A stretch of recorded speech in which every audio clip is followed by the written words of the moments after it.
when it comes to sa mga taong, for example, gusto talaga magnegosyo but they don't have the capital to start, it's not always naman na you have to have money eh. Mm. Parang ano eh, meron kasing mga negosyo na, 'di ba meron nga nauso ngayong puhunan lang, ay laway lang ang puhunan. Oo, totoo. Meron kasing Oo. ganun, 'di ba? So, kapag ganun, you can always offer your ideas or hanap ka ng mga investors or mga kapartners mo and then you can be a industrial partner, 'di ba?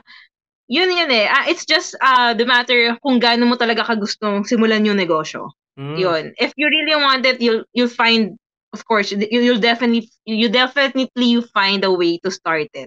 Ang podcast na ginawa para mag-share ng informative, insightful at useful topics. Welcome sa Illustrados Podcast. Pakilala muna kami. Opo. So, hi, I'm Lauren. So, I used to work in a corporate. So, I worked in a golf course under Ayala before. So, that's my first job. And then, at the same time, nag-resign ako doon. And then, nag-training ako to enter an insurance company. And then, nag-work ako while I'm having the insurance na sideline ko siya. Nag-work ako sa Enchanted Kingdom. That's why I Okay. have sa Enchanted Kingdom. And then, after that, nag-work ako sa HMO company, Oh. card. Okay. I'm handling companies doon. And then, nag-transfer ako sa semiconductor company after 3 years. But last year lang ako na-stop sa insurance company. So, 5 years ako sa insurance, basically. And now, nag-business na lang ako. So, nung April lang ako nag-stop sa corporate. Okay. Nag-stop po kayo sa corporate para mag full-time business na po. Ah, Um, Actually, hindi naman ganun talaga yung purpose ko. No? Nag-stop ako just to rest. ah, Kasi marami nangyari sa life. Life happens last year, 2021. So, hindi ko na ikikwento kasi baka okay. magkaiyakan din. Sobrang stress. Sobrang stress. Stress, family, personal matters, yun na. Tapos, kailangan ko mag-rest talaga. So, nag-rest ako ng April. And then, so, nag-i-events ako that time. And then, yun, nag-come up na lang kami ni Hena sa business. Okay. Okay. Diyan po sa So, business nyo, food business, Ayun. ah, paano nyo po na-come up yung idea na, di ba po corporate job po kayo, galing po kayo sa corporate. Paano po kayo nag-come up dun sa idea na, mag-ano tayo, egg drop business, mag-food business tayo. Paano nyo po na brainstorm yung idea nyo po na yun?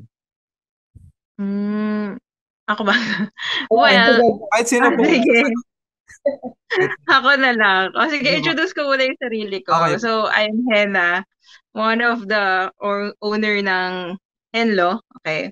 Okay. And then, ako May kasi, partnership po kayo? Partnership po. yeah, oo, oo, Okay. oo, oo. Mm-mm. So, I'm currently working sa corporate job. So, I have a day job. And this year kasi, nalipat ako sa Australian time. So, mas maaga yung shift and mas maaga natatapos. Mhm. So, I've decided na parang sayang naman yung oras sa hapon, walang ginagawa. Parang haba pa ng oras kasi ang Australian time natatapos is hanggang 3 p.m. lang yung shift ko. So, I still have lots of time. So, yun. Then one day, nag-catch up lang kami ni Lawrence, kwentuhan, ganyan-ganyan. And then parang na-open up namin ako na parang gusto ko nga may gawin after work kasi parang feeling ko nga ang haba nung time ko. And then si Lawrence din, same thing din siya na parang she wanted naman to get out from the corporate job and try to do business. So doon nag-start yung idea na tara, magnegosyo tayo. Yun talaga yung history nun. Sa simpleng catch up lang, nabuo yung Okay, idea yung ng idea. negosyo. Yeah. Ay, freelancer din And po kayo. Freelance. ako no. No, talagang nasa corporate corporate world talaga ever since. Hindi ako nag-freelance. Home-based. Home-based lang po. Okay. Yeah, oo. Lucky may nag-pandemic. Ang sama man pero sinerte na nag-pandemic kasi I get to work from home na lang. Okay. Doon sa food business nyo, ano pa po yung iba nyong na-brainstorm na idea? Bukod po dun sa idea nyo. Actually, nag-start lang siya, katulad nga sabi ni Hena, di ba, catch up. Tapos, may nakita lang ako talagang ads sa Facebook na nag-offer sila ng rebranding and franchising. So, basically, nung nag-catch up kami, wala pa kami naiisip kung anong negosyo talaga. Oo. Pero sure kami na food business yun. Diba? Okay. Parang ako nasa utak ko talaga food business, and si Lawrence din, since passion niya is magluto. So, talagang mapupunta kami with the food business. Ay, okay. Tapos, nakita ko yung ads na yun, and then nakipag-meeting na ako dun sa owner, and then food tasting na. So, sobrang bilis ng pangyayari. Food tasting, nag-try kami ng ibang egg drop sandwich. And then, mas nagustuhan talaga namin yung kinukuhanan namin na supplier. Ay, okay. Well, nasagot na yung tanong na kung bakit gusto niyo yung food business. Kasi meron na po pala kayong skill sa cooking, sa pagluluto. Kaya pala. Nakakahiya naman yung skill sa pagluluto. Parang, we're not professional, ha? Pero, kasi dyan nag-uumpisa yun sa kung ano yung skills na meron ka. Si Lauren, sobrang hilig niya magluto. Ako, sobrang gusto ko lang kumain. Nag-bake yan si Hena. Nag-bake yan. Ayun, kasi tanong din ng marami, kaya ayaw nila sa food business kasi perishable yung mga pagkain na napapanis, na luluma. Kaya yung iba ayaw din. Bihira lang din yung iba na talaga nabibenta sa food. Oo. Kaya kami, make sure din namin talaga na yung stocks namin is, kumbaga, may length lang. Oo, yung ano lang. Yung expiration ba? Yes. Nung nag-start po kayo, magkano po yung nilabas nyong capital? Parang estimate lang po. Kasi, Uy, not that big. Not that big naman. Ano po? Not that big. Hindi that ganun big. kalakihan. Oo. Parang, Mga hindi below naman kami 10K lalagpas po. ng 100K. Grabe naman yun. Oo nga. Wala ring half 100. So, maliit lang talaga. Oo. Tsaka dyan yung advantage na meron kang ka-partner eh. At least hindi ganun kalaki yung perang ilalabas mo to start up a business. Yun. Pero iba gusto nila ganyan na business. Meron lang silang 10K, 20K. Tingin nyo okay na po yun? Feeling ko kaya naman. Kaso, kailangan lang talaga nilang maging sobrang resourceful. Like, for example, sa amin, since not that big naman yung puhunan namin, ang ginawa namin, nag-resource talaga kami. Like, hiram muna ng pan sa bahay, kung anong meron sa bahay, yun muna yung gamitin. Kasi syempre, nililimit namin yung pera namin para mismo dun sa products, not dun sa mga gagamitin, 'di ba? So, yun. Feeling ko kaya naman, kailangan lang talaga maging resourceful at kailangan paikutin yung pera. Yun. Feeling ko kailangan lang talaga nilang i-manage since hindi ganun kalakihan yung capital nila. So, ginawa kasi namin, i-maximize kung ano yung meron kami. Yung resourceful kami. Like, kung anong merong gamit sila Hena, yun muna. Kung anong merong gamit kami, ginagamit muna namin. Kahit hanggang ngayon. Pero, unti-unti, bumibili kami ng mga sarili naming gamit. Kasi we have to invest din talaga dun sa sarili na naming gamit. Yeah. Okay, But again, to start up, kaya. Kaya. Galing nung start nyo po. Start on kung ano yung meron, kung ano yung nandyan sa paligid. Yeah, kasi hindi. Totoo. Tsaka hindi ganun kalakihan yung pera namin eh. Kadalasan din naman po nang nag-start, wala rin pera masyado. Iba nag-start, wala rin puhunan. Yeah. Mm-mm. Um, Paano po yung diskarte nyo sa marketing po ng produkto at saan pong platform kayo nagpo-post? Ayan. So, aspeto na to, si Lawrence talaga yung makakasagot. Kasi nagkaroon ako ng first baby business lang din, yung nagbe-bake ako ng cookies. Pero hindi ko na siya tuloy kasi may corporate job nga ako. Hindi ko na siya na-continue, naging busy na ako. And na-realize ko nung nagbe-business ako nun, ang problema ko talaga is yung marketing. Hindi ako ganun kagaling ka creative magawa ng poster o kaya ng mga post. So dito sa business namin ni Lawrence, bago kami nag-start, talagang in-identify ko sa kanya or sinabi ko sa kanya na yung marketing talagang side is hindi mo ko masyado maaasahan. So, dun sa tanong mo, si Lawrence talaga yung makakasagot. Okay, Tiga okay. share lang ako ng post. Sige po, Ma'am Um, Lawrence.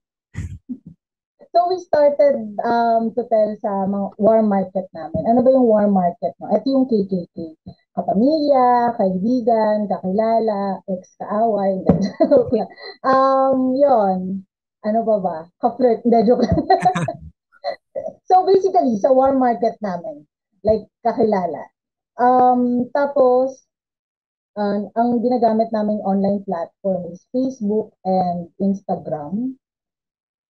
Oh, So, yun lang sa ngayon, no? And, syempre, malaking tulong din yung word of mouth talaga ng mga tao mm. na nakatry na, yung mga customer namin. Meron kami mga loyal customers talaga na halos gabi-gabi umu-order sila. And, naalala ko, nung time na um, meron kaming cold market, first cold market namin, Oo na nga. umorder, tuwan-tuwa kami talaga ni Hena. Oo Kasi nga, yun parang, kasi yung pinakamahirap. Yun yung pinakamasaya din eh. Yung unang custom. oh, Mm. yung kilala na kami, gano'n. So, Mm. nagsimula yun, yung ano namin, um, yung sa marketing. And kasi hindi naman kami masyadong techy ni Hena, no? So ako, may alam ako sa thank you to Canva. So sa Canva. Canva, Okay. gumagawa ng mga ano namin, poster namin, yung mga pang-post namin. Okay. Gumagamit po kayo ng Canva para gumawa ng poster. Tapos pinopost nyo po sa Facebook tsaka Instagram. Yes. Okay. Dun sa EK nyo po, EK Business, yung sa branch nyo po sa EK, bali dalaw po yung branch nyo sa San Lorenzo tsaka dun sa EK.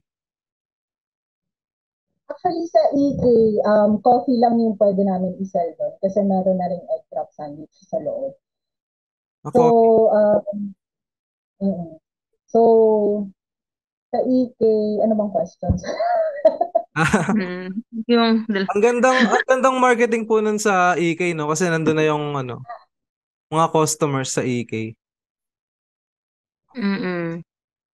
Tsaka again, madagdag lang doon sa sinabi ni Lauren. Si EK Okay. kasi nga, drinks lang yung nakuha namin since meron ng egg drop sandwich na ano doon. Tsaka kasi yung bazaar doon, kasi bazaar doon kami sa bazaar ng EK sa Aguila. Ang theme nila is Filipino. So, syempre, hindi pasok si egg drop dun sa theme. Kaya, nakuha lang namin yung drinks.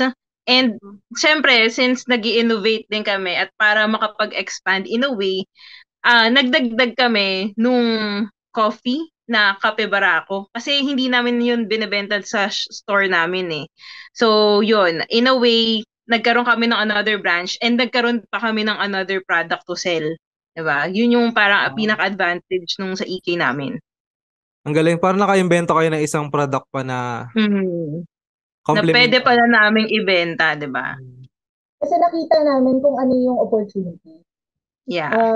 Wala kasing, yun nga, wala kasing hot drink dun sa bazaar mismo. So, why not magbenta kami ng brew, di ba? Mm. Kape Arabica. So, meron namang coffee maker sa bahay. Mm. Again, nag-maximize kami kung ano yung meron kami. na mga gamit. So, naging resourceful kami. Hmm. So, nakapag-offer kami ng kape Arabica and tsokolate. Oo, yun yung product namin. Yung bagong na-innovate naming product out of getting na pwesto sa EK. Ang galing. Hindi pala po kayo permanent dun sa EK? Ano? Ayun lang. Mm-mm. Ito, next question po. Ano ang growth vision nyo po sa future sa business na napili nyo po? Paano nyo po siya papalakihin? The expansion. Expand. Actually, Franchise. nung first 2 months pa lang namin, no, meron nang nagre-reach out na gusto din na mag-rebrand or mag-franchise ang business namin. Pero ako kasi, ayokong ibigay nang wala pang sistema, na hindi pa siya maayos. I mean, pag pinalaki namin, no, yung expansion nga, kailangan okay na kami with the other areas ng business namin. So, we're getting there, and target namin is by next year, maibigay na namin din sa mga nag-reach out na gustong dalhin yung Henlo din sa lugar nila. Yung vision namin is to expand talaga. When we say expand, to have multiple branches nationwide. Yun naman yun eh. Opo. Also, may manpower na kami, and then able to help din, di ba? Yes, we can help and they can help us. So, ang sarap kasi sa feeling na we can provide jobs for other people din kasi. So, actually, yung vision na yon, individually na-visualize namin yung Lahena. And then, nung nagkwentuhan na lang kami, nag-brainstorming ulit kami nung nagra-run na yung business. Parang, oh my God, pareho pala tayo ng vision. Pareho pala tayo ng gustong mangyari sa negosyong ito. So, ayun, expansion talaga yung gusto namin ngayon. Tsaka gusto namin ng branch na, alam mo yung kapag pumasok yung customer, yung papasok sila because they want na mag-chill at mag-relax. Diba, while enjoying good food. Yun talaga yung isa din sa namin sa vision namin. Kasi 'di ba nowadays kahit ako personally naghahanap ako ng ganun eh. Nung pagpasok ko, yung makakapag-relax ako, makakatambay ako ng peacefully, 'di ba? Nang relax talaga ako. And then while enjoying food since foodie nga ako. So isa yun sa mga vision talaga namin. Ganun din ako eh. Naghahanap akong coffee shop tapos gusto ko lang na magtrabaho, maki-wifi doon. 'Di ba? Ganun. Actually, yung comfortable na tambayan. Kasi kami naman, mahilig din kami na makipag-get together sa mga friends natin. And then, kumbaga, yung tambayan na hindi lang siya aesthetically okay. Pero, pag pumasok ka, hindi ka mai-intimidate. Diba? So, you are welcome. So, yun yung gusto namin na please. Yun yung gustong mabigay namin ni Henlo sa mga customers namin. And minsan nagiging nga siya, parang reunion, yung lugar namin. Oo nga, no? Oo. Ano pala ang advice nyo sa kasi hindi ko alam na mag-partners pala kayo. Ano pala ang advice nyo sa mga mag-partner din sa business? Kasi ang nakikita ko sa mga magpa-partner sa business, kadalasan yan hindi gumagana kasi kapag nag-away, wala na. Wala na yung business. Oo. Actually, yan yung una naming pinag-usapan. Yeah, oo. Huwag tayong mag-aaway. Bawal tayong mag-aaway. Kasi we are childhood friends. So, 5 years old, 6, I think. Magkakilala na kami. So, yung family namin is a good friend na din. Totoo. Parang ako nga, mas inaalagaan ko yung relationship ng family sa parents ni Lawrence kaysa kay Lawrence. Joke lang.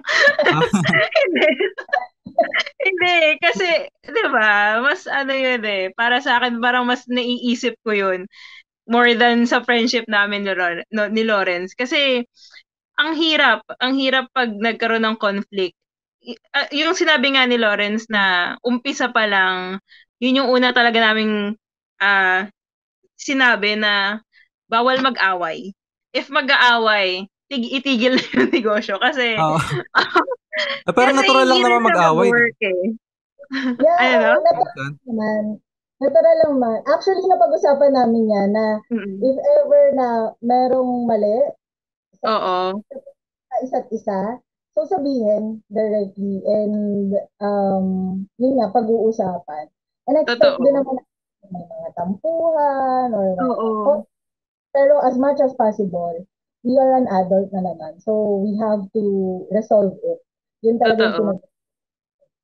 um, thankful din kami kasi yung parents namin is Mm. supportive sa amin. Super So parang supportive. yun ang isipin namin eh.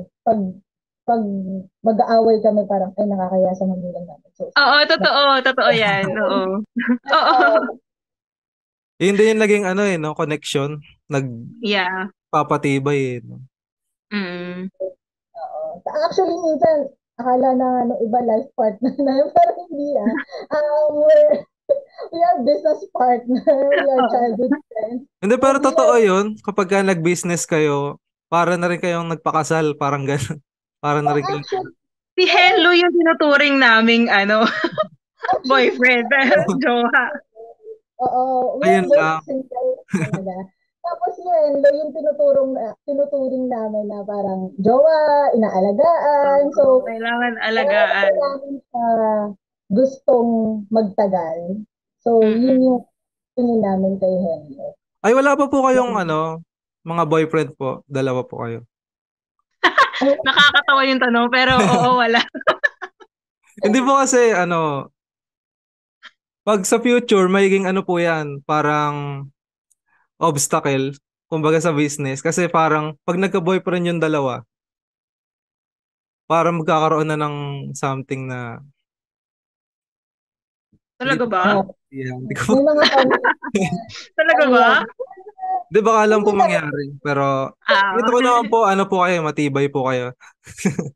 Oo. Siguro Hindi pa namin, Hindi nyo Pero, pa po napaplano. Sige. oo. Pero feeling ko naman, since yun na nga, isa yun sa vision namin, diba, to Hmm. expand and to provide jobs na yung mga makakatulong sa amin. So, if ever pala rin na bigyan kami ni Lord ng sarili ng partners, at least there's someone else na tutulong dun sa shop na hindi na ganun kabigat responsibility namin ni Lawrence na kasi as of ngayon kami yung nagluluto, kami yung 'di ba, lahat. So if sana yun yung vision namin na makatulong or makapag-hire ng ibang tao to help us din. So, by the time na siguro meron na kaming partners, hindi na ganun kabigat na hindi na talaga kami yung sobrang kami pa yung nagluluto and all. Siguro tigabantay na lang or what. 'Di ba? Siguro, So, Okay. dun sa question mo rin, sir, we will choose, ayoko magsalta na ng post daw, pero we will choose yung Henlo over the relationship with the jowa namin. Okay. Okay na. oo. We would compromise, siyempre. We need to compromise.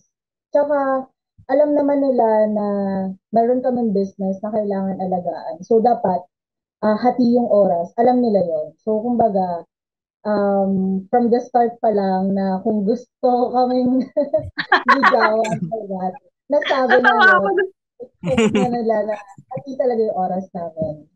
Diba? So, yun. Ayun.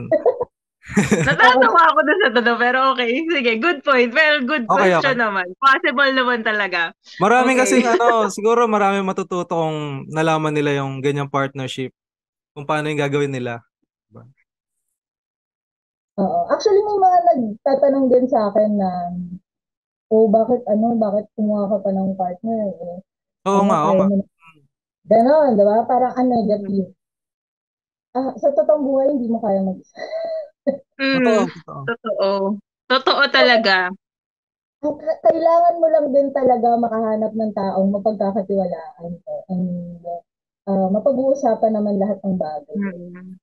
Ay, kwento pala namin bakit Henry. Ay, oo, bakit Henlo nga pala? Yung Basically, pangalan ng business. basically, nakita niyo. Laan mo. Na joke. So, we just combined our names. So, Hena, yung hen, and Laura. Ah, Hena and And Lawrence. yes, and yung slang term pala for hello is hello. Oo. Tataon lang. Very smart si Lawrence doon. Si Lawrence kasi nakaisip nun eh. Kaya pala Very walang smart. egg sa pangalan o kaya something. Wala. Kasi hindi rin kami nag-focus talaga sa egg drop lang. Kasi alam Oo. namin, in the future, magkakaroon din kami ng ibang menus. And lalo na sa Hena, nagbe-bake siya. So, yung mga cookies, yung cake, pwede namin siyang ipasok. Yung mga menu na ginagawa lang namin sa bahay, pwede namin ipasok. Yung mga menu ng kapatid namin, ng parents namin, pwede namin ipasok. So, basically, may touch siya um, family foods, ganun. Sa bagay, okay lang. Kahit magdagdag kayo ng ilan, hindi siya egg lang. Yeah. Yes. And yung nakuha kasi namin package dun sa supplier namin is rebranding talaga para flexible yung menu, di ba? Hindi namin kailangan pa humanap ng location, mag-put up ng kung ano yung standard template nila ng lugar. Tsaka So, less yun. ano din yun. Kasi 'di ba alam ko kapag franchise, merong royalty fees yun eh. So 'di ba, actually nito Oo. lang, 'di ba? Ngayon ko lang din nalaman yung rebranding na na ino-offer. Meron na palang ganun, which is much better than sa Franchise. franchising talaga. If meron And kang sariling idea, kasi mahirap, parang feeling ko kasi ang pinaka-reason for franchising is kapag kunyari, you don't want to start from scratch. 'Di ba? Yun, tsaka Ah, yung meron ka nang pwedeng i-market kasi yung existing na fina-franchise mo is meron ng market, ganun. But yun, sa amin kasi, since nabanggit nga ni Lawrence na meron kasi kaming, we don't want to limit na dito lang kami sa egg sandwich. So, perfect talaga sa amin yung rebranding instead of franchising. parang isang brand kayo, no? Tsaka sa inyo na rin yung business, hindi dun sa franchisee. yes, Yeah, and yeah. if you want to innovate, control namin, di ba? So, Mm-mm. papasok namin talaga yung own ideas namin. Uh, Katulad na lang nung mini sandwich Mm. that we offer sa grazing table sa mga party packages. So, nakapag-innovate kami, di ba? Na Yeah. bigay namin yung, we have the mini egg drop eh. Mm. Yan. Ito yung next question. Imagine yung scenario na mag-start ka from scratch. From scratch yung wala ka pang kahit anong pera ngayon, wala pang puhunan. Mag-start ka from zero. Ano yung step by step na diskarte na gagawin nyo? Ano ba alam nyo na yung lahat ng alam nyo ngayon? Ganon. True. Uh, Ay, sino ba? Sino ba sagot? siguro Dalawa. first, Kahit sino. analyze mo talaga muna kung gusto mo talaga magnegosyo. Kasi mahirap mag-jump into something na hindi ka desidido, hindi buo yung loob mo para gawin mo.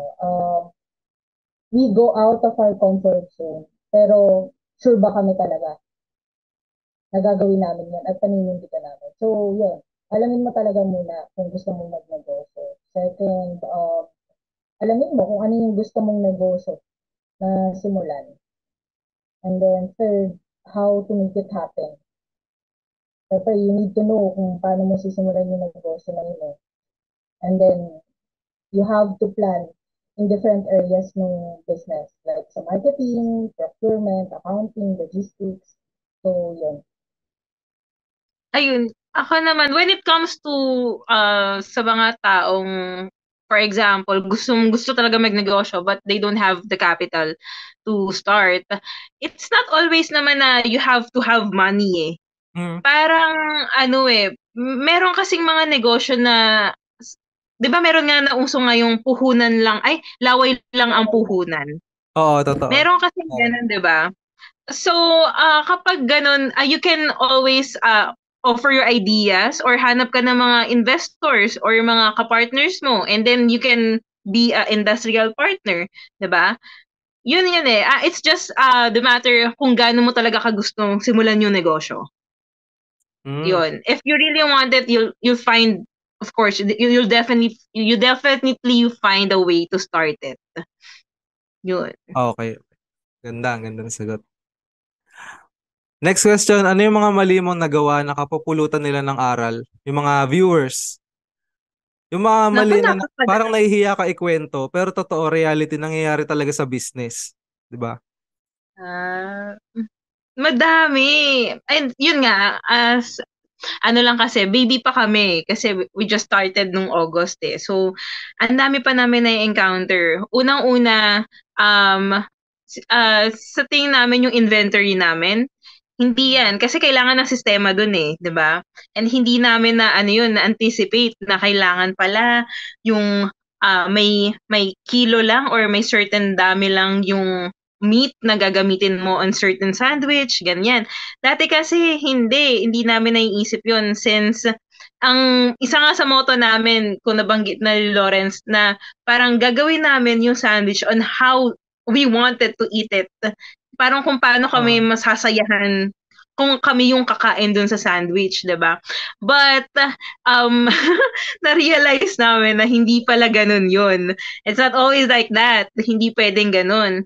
Kasi yung Kasi costing, masyadong yeah, yung mahal. costing. Oo, totoo.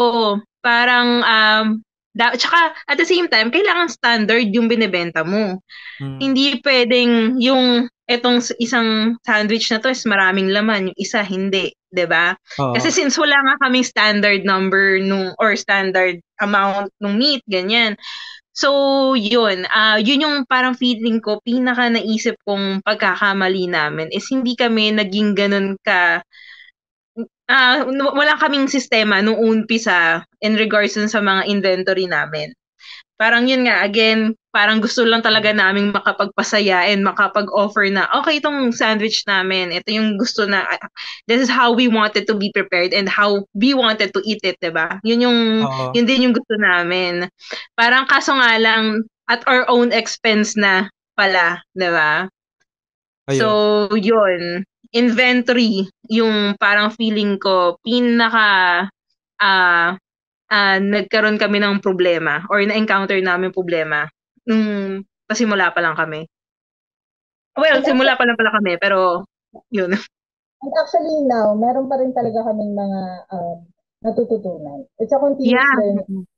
totoo. Business is continuous learning. Hindi naman expert ka kagad. Totoo. So, yun. Continuous Mm-mm. learning lang. Kasi kung Totoo. kung gagawin niyo yung vision niyo talaga dun sa produkto, yung talagang masarap, sobrang daming Mm-mm. meat, sa inyo na yung hindi na malulugi yung business, hindi tatagal. Totoo. Totoo. Kailangan talaga siyang merong, hindi naman sacrifice, but kailangan i-adjust. Yung Oo. tipo kasi if ever kung ipapagpatuloy namin na ganun yung kadami, ganun yung nung ano namin, nung mga ingredients namin o nung sa isang tinapay na ibebenta namin, kailangan namin mag-adjust with our price, 'di ba? And we don't want naman na taasan namin kasi syempre gusto naman din namin siyang ma-offer dun sa mga iba na tao na sabihin natin na hindi ganun kalakihan yung kinikita. Eh, ang hirap ng buhay ngayon 'di Oo. ba? Parang Totoo. isipin mo, Pilipinas. kailangan magtipid din, 'di ba? Oo. Lalo na mga Pinoy, matipid talaga. Totoo. Totoo. Um, ano pala yung numbers nyo? Kahit estimate lang sa per month, ganon. Secret, na joke lang. Sila Hindi, rin okay siguro. lang kahit secret. Kahit ayaw nyo ba i-disclose? Yung monthly report. So, Ah, sige. hindi pa namin na-achieve yung 6 digits, pero papunta na doon. Oh, Um, Actually, nag-start lang kami na yung capital talaga is 30,000 lang. okay. The package. Maliit lang Pero din, no? bumili pa Oo. pala ng mga ibang like yung the gastos, yung ibang mga kailangan. So, sa 40,000. So, in a span of 2 months, actually, ROI na kami. Ang galing.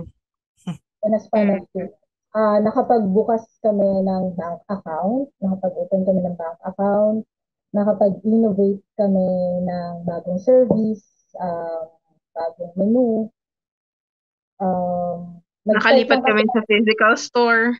Mm. kasi nag-start kami sa garden lang nila Hena sa bahay. And recently lang, last December 8, nag-move out nga kami sa physical store na namin. So yun, hindi pa naman namin na-achieve yung talagang gusto namin na monthly kita. Pero just to give you the conservative figures, yun. Oo, siguro na-imagine ko na nga rin na nakikita ko na profitable talaga. Kasi ganyan yung numbers, nakikita ko talaga na kumikita. Yes. And also, we have to invest din talaga eh. And kailangan namin Invest din. actually, wala na kaming nilalabas na pera. Yung Mm. 40,000, yun na yun. Paikot-ikot Uh, na. so, Ang galing. pinaikot na lang yung money, yung kinita namin. Tapos, plus yung innovation, yung pumapasok kami sa ibang offers, like yung mga wedding, yan, pinapasok namin. Sa IKEA, marketing na din kasi. So, yun. Anong advice nyo sa mga aspiring businessmen ngayon? Mga gusto mag-start ng business. Hindi Ako, kami business. ayan, go. Lauren, go. Sige, sige. Hindi naman kami business guru, hindi pa kami mga Francis Kong, Chinkitan. Pero, as a former corporate slave, hindi, joke lang. Dating nasa corporate world, siguro you have to go out of your comfort zone talaga. Kailangan mo din, as a businessman, kailangan mo din lang din ng lakas ng loob. Diba? Kasi, sa daily living naman natin, we do business. Yung Oh, simpleng pagpapakilala lang namin sa'yo, sir. We do business with that. Pinakilala namin sarili namin, di ba? We introduce. Kung okay ba kami na magiging part ng content mo. So, yun. You have to go out of your comfort zone. So, kung gusto mo, gawin mo. Mm. mm. Ako naman, um, if you, kung gusto mo talaga, 'di ba? If kung gusto mo talaga, you'll do anything, 'di ba? To do it para to make it happen. Yun talaga. Para sa akin, if decided ka magnegosyo, kung wala kang capital, hanap ka ng way para masimulan yung negosyo. Like what I've said, hanap ka ng investor, open up mo yun, 'di ba? And may mga nakapagsabi sa akin, though may mga friend akong nagnenegosyo din na wala ding capital. Ang sinasabi nila is loaning money is not totally bad, 'di ba? Okay. Oh. Meron kasing if 'di ba, if you studied na yung yung negosyo mo, alam mo na kung saan siya papunta and na-vision mo na ito yun, ganyan.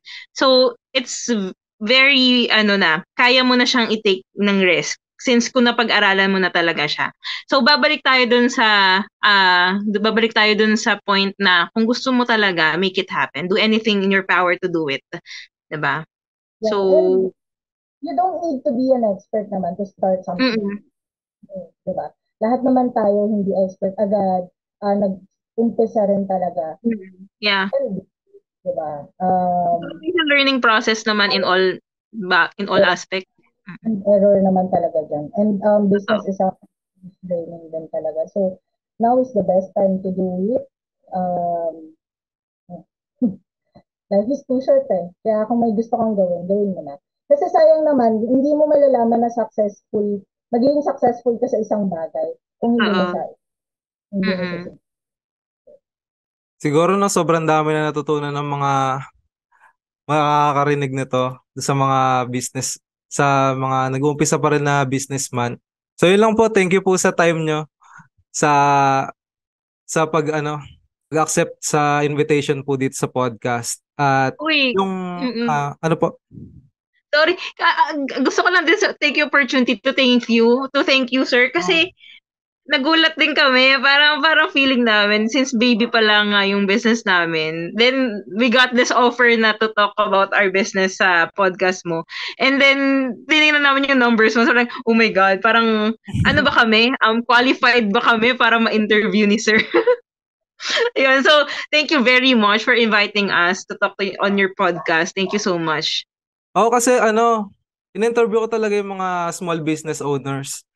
Kasi sila yung nasa trenches, sila talaga yung nagtatrabaho, tinatrabaho talaga nila yung business nila. Hindi gaya ng mga nag-success na, parang chill-chill na lang sila dun relax-relax na lang sila. Hindi gaya ng mga nag-uumpisa, sila talaga yung nagwo-work at sila talaga yung merong nagkakaroon ng idea sa mga business na ganito.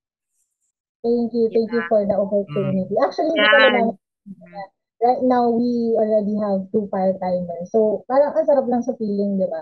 Oo nga. Na rin kami mga manpower. So, thank you, sir, sa opportunity. Oo, thank you talaga. Thank you so much. It's an honor. Nax. Thank you din. Thank you din. Ayun. Okay, so for any, para sa lahat ng gusto pong matry ang aming products, we do offer egg drop sandwiches, mini sandwiches, cold brews, and then we are also offering silogs. Please contact us at 0955569065 and follow us on our social media platforms. It's FB Lawrence. Sa Facebook, like Henlo lang. And then sa Instagram, _henlo.ph. We have physical store na, so pwede na kaming mag-dine-in, pwede nang tumatanggap na kami ng mga dine-in customers. Sa San Lorenzo, it's Black 9, Lot 100, Phase 1C. Samahan niyo kami ulit sa susunod para sa isa na namang makabuluhan at insightful na usapan. Para sa mga full interviews at extended conversations, punta lang kayo sa aming official website. Visit illustradoslearning.com.